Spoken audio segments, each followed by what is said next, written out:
Olá, bom dia para você que está ligado aqui na Band Triângulo. Começa agora mais uma entrevista coletiva. Hoje vamos conversar com o Superintendente Regional de Saúde, Daltro Catani Filho. A Regional de Saúde, comandada por ele, tem 18 municípios com sede em Uberlândia. Daltro é formado em odontologia, é servidor público desde 1984 e tem especialização em gestão microrregional de saúde pelo SENAC. Mais uma vez participa comigo da entrevista Gregório José. Obrigado, Gregório. Obrigado, eu que agradeço mais uma vez estar aqui presente nessa bancada, Itonei. Beleza, então, Daltro, vamos começar falando então da dengue, né? Como é que foi a dengue aqui na região, nesses 18 municípios que fazem parte da sua jurisdição em 2014? Olha, nós temos que ficar muito atentos, né? Porque a dengue é uma doença que ela está aí desde aproximadamente de 84, 85 por aí. E vem aí a cada ano vem nos surpreendendo e aumentando mais o contingente de pessoas afetadas por ela. Mas na nossa região aqui dos 18 municípios, nós tivemos aí aproximadamente 7 mil notificações e 5 mil casos confirmados. E tivemos 3 óbitos, né? 3 em Uberlândia e 1 no Prata o ano passado. E nós viemos desenvolvendo as ações, nós temos lá a vigilância epidemiológica na superintendência, que é uma coordenação que trata especificamente da dengue, né? Então nós treinamos os médicos, nós temos médicos também das regiões, temos um médico também que é responsável para dar treinamentos, tem o plano de contingência do estado também, que coloca à disposição dos municípios aí vários procedimentos para que a gente consiga diminuir a incidência na nossa região. E esse número que você colocou aí, de 2014... principalmente de notificações e confirmados, ficou dentro do esperado? É um número aceitável? O que nós temos a dizer é o seguinte, que ele vem se mantendo, né? E é sazonal. E agora, por exemplo, nós esperamos para esse ano agora, que nós estamos aí, o calor está muito grande, né? Até depois a gente vai falar sobre isso, mas a tendência é se as pessoas não tomarem cuidado, que a gente aumente o número de casos notificados esse ano. Mas está dentro do esperado, ela vem se mantendo. Nós tivemos, há uns 5, 6 anos atrás, um pico muito grande. Depois foi feito um trabalho a nível estadual que nós diminuímos no ano seguinte. Depois ela vem se mantendo nesse patamar. Agora, Daltro, a gente ouve falar sempre de dengue e sempre é a mesma história. Cuidados, a população tem que ter cuidado, mas no ano seguinte o pessoal relaxa um pouquinho mais e aumenta o caso de dengue, aumenta o índice de infestação. E aí volta tudo de novo. Não seria a hora de ter algum trabalho já basicamente efetivo? Olha, o elo da doença dengue são alguns componentes importantes que nós temos que colocar. O primeiro é o seguinte, é a população. O segundo é a força do poder público, né, dos entes federal, estadual e municipal, que desenvolvem as atividades para poder diminuir a doença, né? E nós temos também o fator mosquito, né, que ele faz a postura dos ovos e esses ovos eles ficam até 1 ano e meio à espera de um contato com a água, entendeu? Pode fazer a temperatura máxima que tiver, a mínima que tiver, que ele vai estar esperando um contato da água ali. E ele faz uma postura aí aproximadamente de 600, né, ovos ali para poder eclodir. Se a gente conseguir cortar esse elo de ligação, numa dessas cadeias aí, principalmente do mosquito aí, o que nós vamos fazer? Nós vamos diminuir muito. E nós sabemos hoje que mais de 95% dos criadores estão nas residências. Quando a gente fala às vezes de borracharia, às vezes de uma piscina, que às vezes a gente acha, mas aquela piscina está abandonada, mas o poder público ele está monitorando. Então ele vai ali, ele faz o tratamento, ele faz essa parte aí. Ele compra o inseticida, põe à disposição, ele coloca os carros para fazer o que a gente fala aí, o UBV que a gente fala, para fazer essa parte do monitoramento e colocar o veneno em regiões... Esse carro que você fala é o fumacê. É o fumacê. Que todo mundo reclama que o fumacê não está passando. Todas as cidades da região estão reclamando da falta de fumacê. É isso que eu vou te falar. Então, por exemplo, se você tem a conta matemática, né? Se você tem entre 94 a 95% dos criadores estão dentro das residências, então o fumacê ele é responsável por uma fatia mínima do tratamento. Por quê?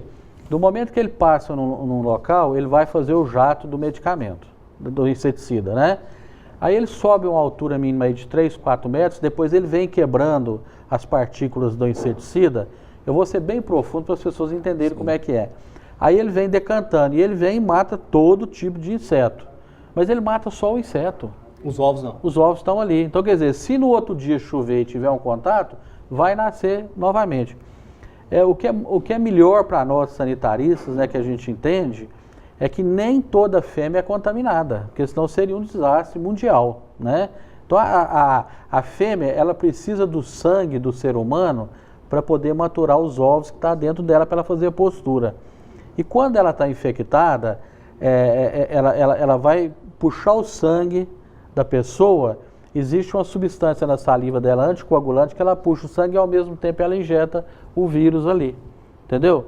Então assim, se você conseguir tirar os ovos ali, a postura delas ali diminuir, você vai diminuir muito em cima desses 95%.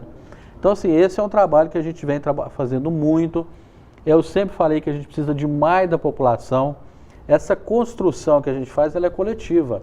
É o poder público, os agentes políticos, né, os agentes públicos e mais a população, que a gente tem que fazer esse trabalho para diminuir a incidência. Porque nós tivemos, só para você ver, o ano passado nós tivemos na nossa região aqui, 7 mil casos, 5 mil confirmados e tivemos 3 mortes, 4 mortes, né? 3 aqui, uma no Prata. Quer dizer, então, em pleno século XXI ainda tem óbito de dengue, quer dizer, uma coisa preventiva ali que você pode, né? Ô Daltro, uma coisa também que me chama muita atenção, viu, o Gregório e Daltro, é o seguinte, desde 85 a gente fala na questão da dengue. E todo ano esse índice de infestação dentro das residências é muito alto. Você acabou de dizer 95%. Será que falta medo à população? Por que você acha que a população... Porque mostra que as pessoas não estão ajudando. Porque uma infestação tão alta desse jeito... Eu acho que eu vou mais pelo que o Gregório disse, eu acho que é um pouco de comodidade, pegando no que você quis dizer inicialmente, né? As pessoas acomodam. E tem um dado importante que eu queria dizer, que eu particularmente andei conversando com algumas pessoas que tiveram a doença, né? E elas não se importam, já teve a doença é altamente agressiva, é uma doença eu que já tive, eu sei quanto dói, o quanto é horrível passar por ela isso. Deixa as pessoas debilitadas, né? As pessoas ficam ali em 15, 20 dias ali debilitadas, né? Ela tem um pico ali de 3, 4 dias, mas depois a pessoa fica ali e depois a pessoa continua tendo o criador dentro da casa dela, entendeu? Então acho que é um pouco de acomodação. Então assim, o que eu peço, né, a gente vem pedindo mais, é que se a gente tiver essa parcela de contribuição da população, nós vamos diminuir em muito, porque é 95% ali dentro. É muito alto, É muito alto. Agora, Dalton, nós notamos também que todo ano tem um vilão. No começo foram as bromélias, todo mundo mata as bromélias, depois foram os vasinhos com plantas, tira a água, coloca ali a areia, depois foram os pneus. E cada ano tem um vilão. Esse ano de 2014 já teve a tampinha, o maço de cigarro, ou seja, cada ano tem um vilão. Em 2014 teve um vilão mais detectado aqui na nossa região? Não, sempre, acho que acabou, né? Acabou, porque não tem mais. Já falaram de todos, né? Falaram de todos, né? Qualquer recipiente, né? Que acumula água. Qualquer recipiente, você vê. Às vezes uma casca de ovo, né? Às vezes a dona de casa está fazendo o almoço ali, ela quebra uma casca de ovo e às vezes aquilo ali vai para o saquinho do lixo ali, mas de repente, na hora que você coloca lá, às vezes ele sai fora, fica lá, temos relatos disso. E ele fica lá com a boca para cima, é um recipiente, entendeu? Então assim, são várias coisas que a gente vê em termos de recipiente. Agora, outra coisa que nós notamos, Dalton, que os municípios, eles vão, cada ano modifica, eles contratam muitos agentes, depois reduzem o número de agentes, ou seja, e a população fica reclamando, cadê os agentes das zoonoses, cadê os matadores de mosquito da dengue?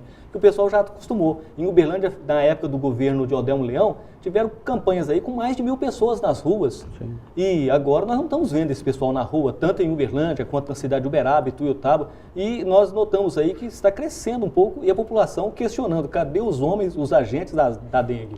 Não, mas deixa eu te falar, tá tendo sim. Entendeu? O problema é o seguinte, que anteriormente, muito tempo atrás, o que se fazia é o seguinte, tinha que contratar 300 agentes de zoonose. Aí você não fazia um concurso público. Você vão contratar várias pessoas ali, aquelas pessoas ficavam e a rotatividade era muito alta.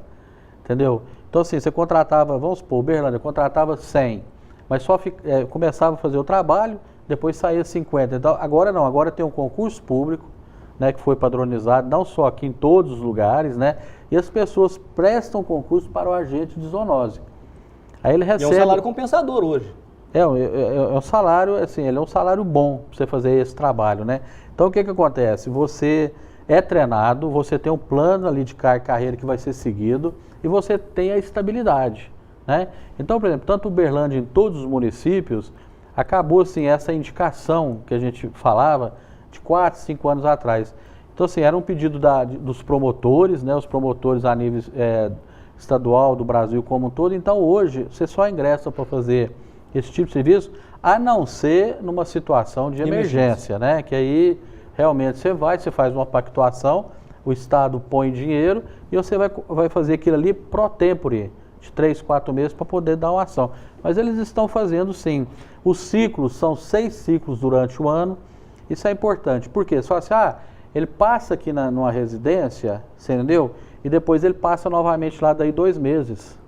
Entendeu? Então os ciclos são 6 ciclos que ele tem que fazer naquela região que é específica para o agente de zoonose. Agora, nesses 2 meses são 60 dias. Se ele chega lá na casa, vamos supor, na sua casa lá, aí ele olha lá e fala, isso aqui tem que tirar esse criadouro daqui. Aí você vai e tira. A hora que ele sai de lá, daí para frente os outros 59 dias é com você, não é? Você tem que tirar os criadores. O que acontece é que a população não está fazendo esse trabalho. Aí ele volta daí 60 dias. Então, assim, tem lugares que põem bandeira vermelha, verde, amarela, né? Para falar, dá um recibozinho lá para você ficar atento, né? Então, o trabalho está sendo realizado e ficou muito melhor. Porque você tinha um grande número de agentes de zoonose que era por indicação. Aí depois isso passou a ser por concurso. Então, tem um plano de carreira, ele treina, então você pode cobrar mais. Então, eu achei que melhorou bem. Ô Daltro, para a gente explicar para as pessoas que estão assistindo a entrevista coletiva, são quantos tipos de dengue e qual o mais perigoso? São 4. E em sua totalidade, os 4 eles são iguais, né? O que a gente tem que ficar atento é que você não pode ter uma repetição de uma segunda vez que você pegar. Você pegou o sorotipo 1, se naquele outro ano seguinte você tiver uma predominância do tipo 2, você tem um grande risco de ter uma dengue hemorrágica. Por quê? Ele vai potencializar aquela primeira dengue que teve. Ele entra, lê o código genético, né, daquela tipagem primeira que ele teve, então ele potencializa. Então passa a ser um agressor quase que em dobro, entendeu, da pessoa. Mas tem a possibilidade dele ter o tipo 1 e voltar a ter o tipo 1 ou não? Sim, depende da predominância daquele... Mas ele não fica imune? Não? Não, do tipo não, aí ele fica imune. Fica imune, tá. Né? Não, do tipo ele vai ter os outros, isso, tá? E cada vez mais vai aumentando. 1, 2, 3, chikungunya e assim por diante. Chikungunya vamos falar daqui a pouco. Então a dengue ela tem os 4, né? E outra coisa, é importante também que a pessoa começou a sentir os primeiros sintomas, né? Que seria a febre, né? E que seria dores articulares, um mal-estar muito grande. É importante que ela procure o serviço de saúde. Por quê? Se faz o exame de sangue, vê o índice das plaquetas, né, e você já começa a fazer um trabalho de recuperação do paciente. Tudo bem, então daqui a pouco a gente volta com mais entrevista coletiva aqui pela Band Triângulo. Nós estamos conversando com o Superintendente Regional de Saúde aqui de Uberlândia, Daltro Catani Filho. Não saia daí que a gente volta daqui a pouco, tá bom? Então vamos falar sobre a chikungunya. Até já!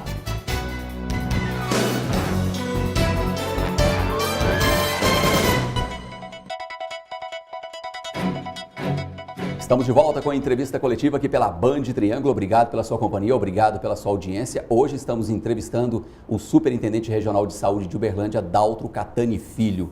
Daltro, no bloco anterior você falou dos tipos de vírus da dengue, né? Os 4 estão circulando em Minas Gerais? Sim, está confirmado, né? Nós temos 4 sorotipos circulando em Minas Gerais. Isso é um agravante, porque se a pessoa já teve, né, a doença de um sorotipo, pode vir a ser cometida pela outra e às vezes complicar uma situação de uma dengue hemorrágica. E tem também a questão, né, Gregório, que as pessoas às vezes não se preocupam, que é a questão da medicação, né? Isso é muito importante. A automedicação, eu não sou contra os chás caseiros, não é isso, mas assim... E funcionam os chás caseiros? Funciona, às vezes até certo ponto funciona, depende. Mas assim, o mais importante é que teve os primeiros sintomas da doença, procurar o serviço de saúde para se reidratar, fazer o exame e começar um atendimento específico para a doença, né? Mas às vezes a pessoa costuma tomar algum medicamento em casa, isso já é cultural do brasileiro. Então eu queria dizer para a pessoa evitar de tomar qualquer medicamento à base de ácido acetil salicílico, o AS, alguns anti-inflamatórios também. O Doril também tem, né? Doril. Então o que é? A base de ácido acetil salicílico, por quê?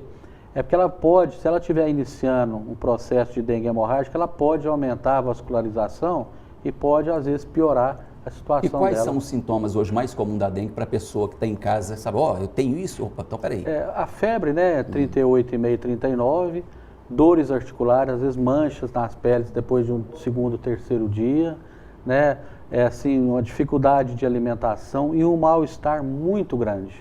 Né? Então essas são as características principais. Agora, Dalton, nós notamos que... E finalizando também, ela tem uma característica especial, a dor no fundo do olho. As pessoas reclamam muito disso mesmo. Então essa dor no fundo do olho também é muito característica.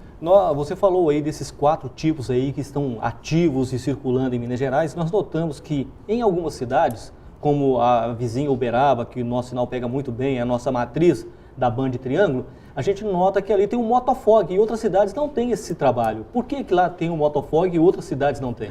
É porque há 2 anos atrás, né, teve uma incidência muito grande da doença lá e o Estado direcionou muitas forças para lá, entendeu? Então, assim, o que a gente nota é que diminuiu bem, né, ele fazendo esse trabalho de investimento lá.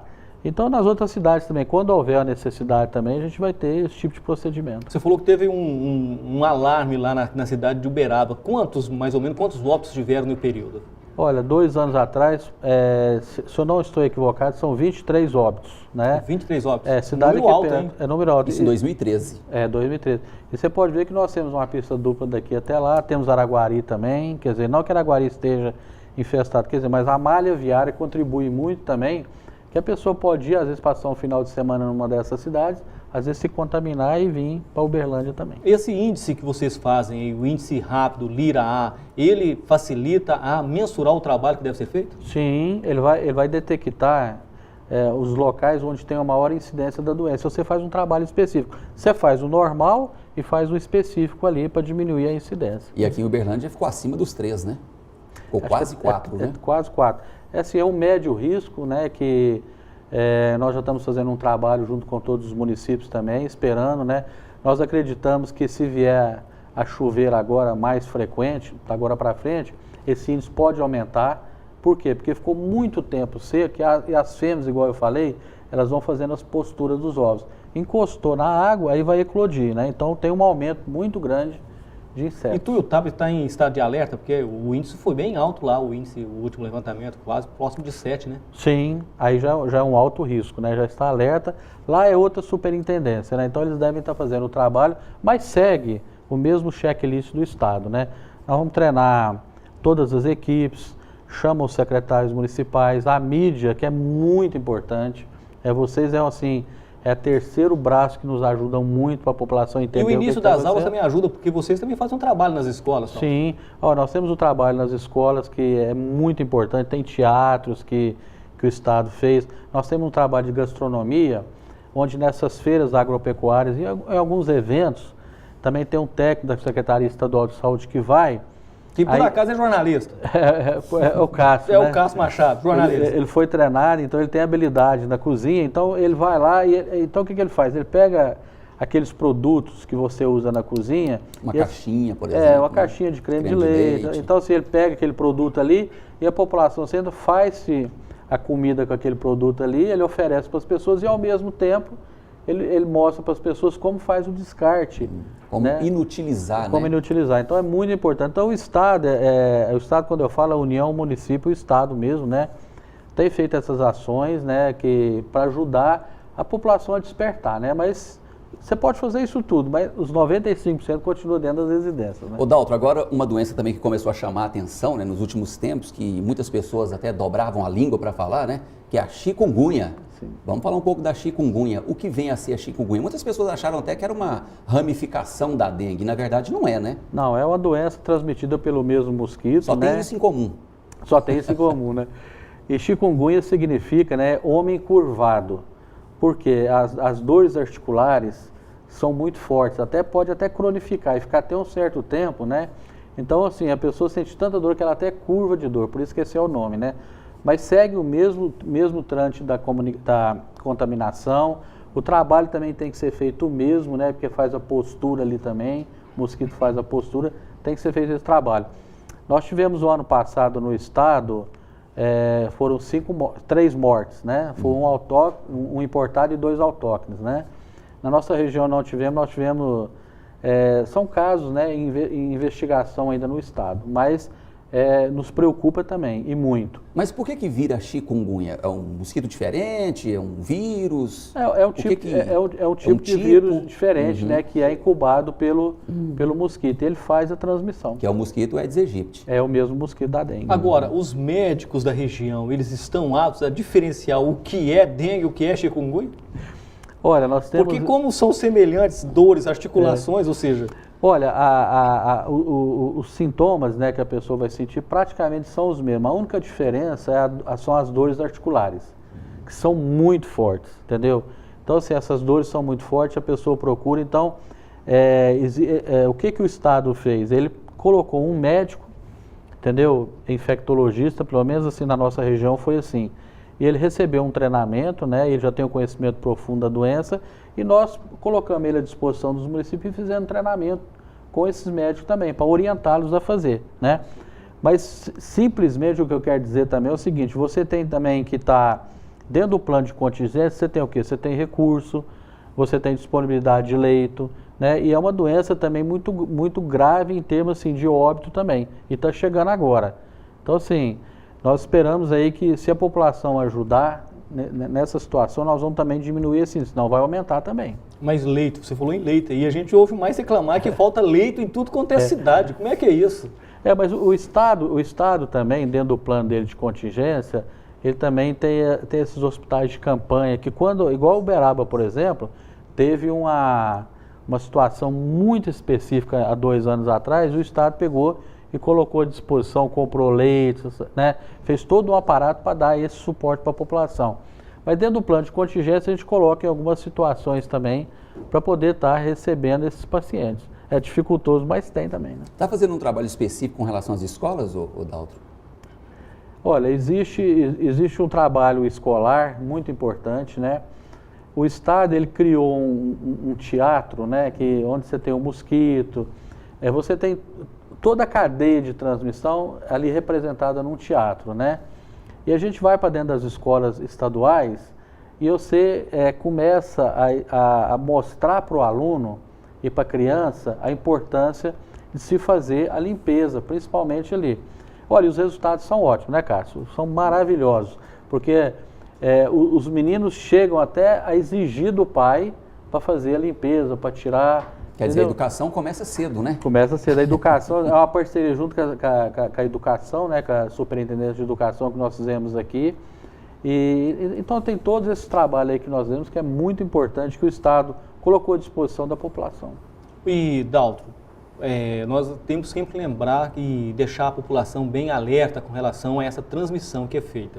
Você falou aí desse trabalho de 2 em 2 meses que é feito pelos agentes comunitários, agentes sanitários que visitam as casas, mas quando vocês detectam que numa residência teve um caso, é feito um trabalho rápido naquela região para que se detecte, para que evite transmitir para outras pessoas? Né?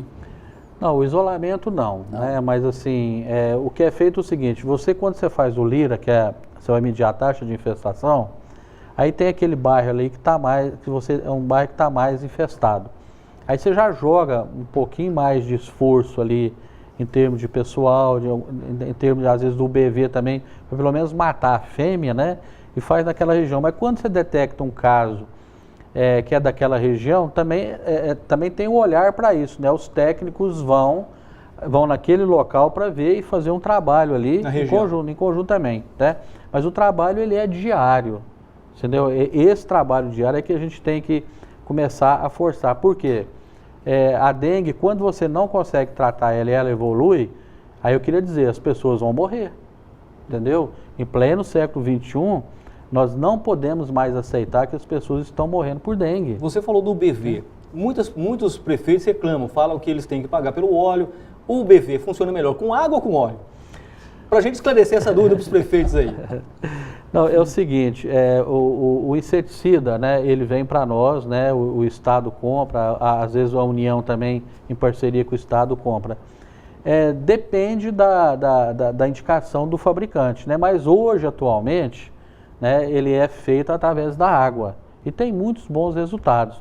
Há um certo tempo atrás ele era distribuído através do óleo, né, porque o óleo tinha a noção que naquele momento o óleo às vezes impregnava, às vezes o inseticida mais nos locais paredes, e ficava aquela coisa toda, né? Mas hoje o trabalho que é feito, porque você faz todo um trabalho em cima assim de fazer captura da fêmea, você tem as armadilhas para capturar as fêmeas que você faz, e você já coloca o inseticida ali e você vê se ele está matando ou não. E tem uma outra coisa que a gente ouve falar também, Dalton, que é uma modificação genética desses insetos. Ou seja, colocaram aí uns insetos, aí, uns mosquitos aí, modificados geneticamente para acabar com a dengue. É possível isso? Olha, tem muitas coisas que estão sendo feitas. A vacina, né? Que está em estudo ainda, mas ainda não tem nada comprovado. Existe esse mosquito que é modificado também, que você coloca à disposição também da população em alguns locais para fazer esse ataque aí. Agora, para mim, tudo se resume numa coisa. Por mais que você crie essas opções, se você não criar e terminar aquela cadeia ali dentro do seu lar ali, hoje você vai acabar com ele, mesmo tendo um mosquito que modifica. Mas amanhã o fumacê matou milhões de mosquitos, no outro dia nasce milhões. Você entendeu? Então, assim, é uma luta diária, que se a população nos ajudar, nós vamos ter muito sucesso. Dalton, a gente falou no início do programa, né, você estava explicando sobre essa questão do recipiente, né, como é que se mata o mosquito. A gente falou agora há pouco também, né, do fumacê. Agora, uma coisa que eu fiquei pensando aqui, e a gente acabou não falando para as pessoas que estão em casa, por que esta época ela é propícia para o mosquito, esse calor? Olha, porque ele faz a postura, né? Porque quando o frio, por exemplo, o frio ele não tem um certo nível de postura de ovos, né? Então ele coloca nessa época do ano em termos de verão, e aí o que acontece? Fica ali, aí chove, faz sol, não é? É o que ele precisa, é o tempero que ele precisa. Ele não precisa de frio e chuva, ele precisa de sol e de chuva. Então, como inicia o verão e tem o sol, aí depois tem chuvas também, é o momento que ele procria. Gregório, uma última perguntinha, que nós já estamos terminando. Não, só mesmo que o Dalton deixou claro para nós, Wiltonei, que depende de nós. Claro. Eliminar os focos da dengue, principalmente nas nossas casas. Seja através das bromélias, dos pneus, das latinhas, do que quer que seja, depende da gente, né? Dalton, 1 minuto para suas considerações. Olha, eu queria, o poder público, ele vem trabalhando, né, de forma, tanto as 3 esferas, de forma bem acentuada, vem criando dispositivos aí importantes, que nós já falamos aqui, para diminuir a incidência da doença, né, mas aqui eu peço para a população, né, que entre nessa guerra contra a dengue, porque se você adquirir a doença, você tem 2 caminhos, né, ou você vai curar, ou realmente você vai morrer da doença, em pleno século XXI. E é uma questão de prevenção, é uma questão de, sei lá, às vezes levantar do sofá, a hora que você terminar o almoço, ir lá ver se tem alguma coisa fora que pode a fêmea colocar lá. Um gesto simples. Um gesto fácil, muito simples, né, de você fazer ali, você entendeu? E poder evitar a doença ali. E outra coisa, se você fizer e o vizinho não fizer, não adianta nada, porque ele anda até 100 metros no quarteirão. Então denuncia o vizinho. Então tem que falar também. Então, assim, é o que eu peço aqui para a população, de forma assim, bem acentuada, que entre nessa guerra aí, porque senão mais pessoas vão morrer por essa doença. Dalton, obrigado pela sua participação. Gregório, obrigado também pela sua participação. Eu que agradeço. Pois é, eu que agradeço, mas sempre que convocado estarei aqui. Tá bom, e para você que nos acompanhou, né, para você que está aqui na Band Triângulo acompanhando aqui a entrevista coletiva, obrigado pela sua audiência, obrigado pela sua companhia. Não esqueça, domingo que vem, claro, tem mais entrevista coletiva para você com um assunto diferente. Até lá.